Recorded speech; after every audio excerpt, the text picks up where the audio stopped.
Divorce হলে পুরুষের কোনো ক্ষতি হয় না, সব ক্ষতি মেয়ের হয়। ফাতেমা রাদিয়াল্লাহু তাআলা আনহার জীবনী থেকে শিক্ষা গ্রহণ করেন। বাসায় অভাব ছিল 3 দিন, ভাত নাই, চাল নাই, ডাল নাই, তবুও ফাতেমা অভিযোগ ছুড়েন নাই, বরং স্বামীর সঙ্গে শুকরিয়ার মাধ্যমে দুনিয়াতে জান্নাতের টিকিটটা কনফার্ম করে ফেলেছেন। সুবহানাল্লাহ। অনেক মেয়েরা স্বামীর সঙ্গে ধোঁকাবাজি করে, বেঈমানি করে, স্বামীর ঘরে এসে পরকিয়া করে বেড়ায়। তোমরা এত আস্তে ঠিক বলো কেন? জোরে বলো, কথা আমার ঠিক আছে কিনা বলো। স্বামী থাকে বিদেশে, সারাটা মাস মাথার ঘাম পায়ে ফেলে দেশে টাকা পাঠায়, আর বউটা এত বেঈমান, ওই টাকা দিয়ে এমবি ভরে পরপুরুষকে আই লাভ ইউ বলে বেড়ায়। এরকম মেয়ে বাংলাদেশে বলেন তো সবাই আছে না নাই?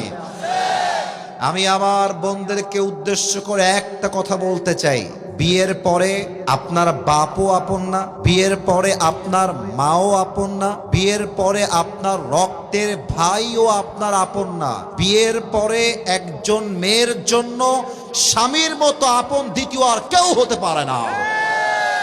আমার বোনেরা অনেক সময় স্বামীকে কি করে জানেন? প্রেশারাইজ করে। আমার আইফোন 13 লাগবে, আমার আইফোন 14 লাগবে, আমি ফরিদপুরের গ্রামে আর থাকবো না, আমাকে শহরে নিয়ে যাও, আমাকে অমুক বাড়িতে রাখো, আমাকে অমুক গাড়ি কিনে দাও। ডিমান্ডের শেষ নাই। আমি সেই মেয়েদেরকে উদ্দেশ্য করে বলবো, ফাতেমা রাদিয়াল্লাহু তাআলা আনহার জীবনী থেকে শিক্ষা গ্রহণ করেন। বাসায় অভাব ছিল 3 দিন, ভাত নাই, চাল নাই, ডাল নাই, তবুও ফাতেমা অভিযোগ ছুড়েন নাই, বরং স্বামীর সঙ্গে শুকরিয়ার মাধ্যমে দুনিয়াতে জান্নাতের টিকিটটা কনফার্ম করে ফেলেছেন। সুবহানাল্লাহ। এই জন্য বোনদেরকে 1 নাম্বার কথা বলবো, স্বামীর সঙ্গে বেঈমানি করবেন না। মনে রাখবেন, একটু তিতা লাগবে শুনতে, একটু তিতা লাগবে শুনতে, অগ্রিম ডিক্লেয়ার দিলাম, ডিভোর্স হলে পুরুষের কোনো ক্ষতি হয় না, সব ক্ষতি মেয়ের হয়।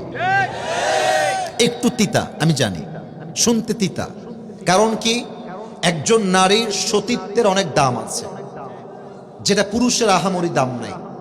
একজন নারীর দেহের অনেক মূল্য আছে, যেটা পুরুষের ক্ষেত্রে আহামরি সমাজ দেখতে চায় না।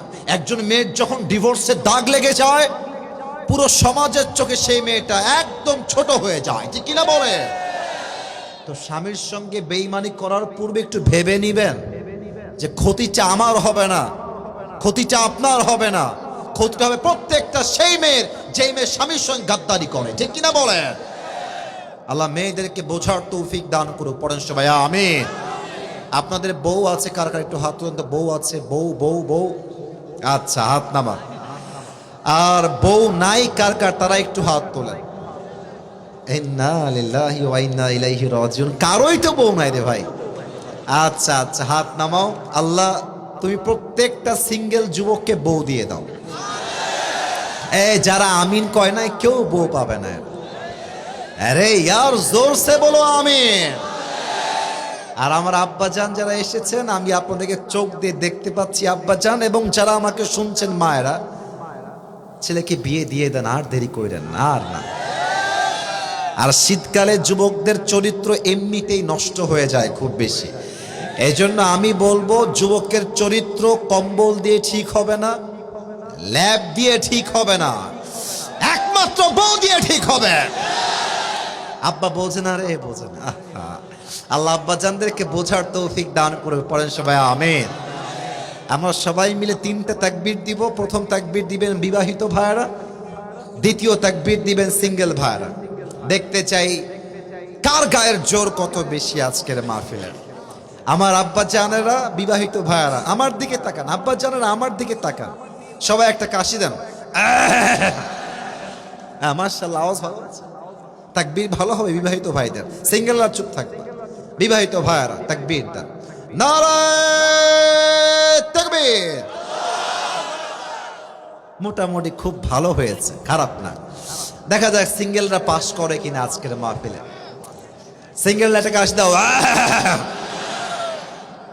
আপনারাই নাম্বার দিবেন যারা স্টেজে আছেন। আমি এই দল থেকে বের হয়ে গেলাম। সিঙ্গেলরা কাশি দাও। নারায়ে তাকবীর। মুরব্বী আব্বাজান তাকবীর দিয়েছে। বউ নাই, আব্বাজানের বউ নাই মনে হয়। যাই হোক, যা হওয়ার হয়ে গেছে। যাই হোক, আজকের মাহফিলে আমার ব্যক্তিগত মতামত হচ্ছে বিবাহিতরা ফেল করেছে, সিঙ্গেলরা জিতে গিয়েছে। হ্যাঁ, এবার আমরা সবাই মিলে একটা তাকবীর দিব। এমন জোরে তাকবীর দিবেন যে আমি আসিফ হুজুর স্টেজ ভেঙে উল্টে নিচের দিকে পড়ে যাব। ঠিক আছে, সবাই একটা কাশি দেন। লিল্লাহি তাকবীর।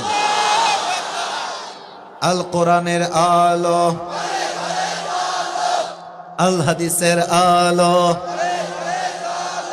কোরআন হাদিস যেখানে, আলেম ওলামা যেখানে, ফরিদপুরবাসী যেখানে, আল্লাহ রাব্বুল আলামিন যেন কবুল করে। পড়েন সবাই আমিন।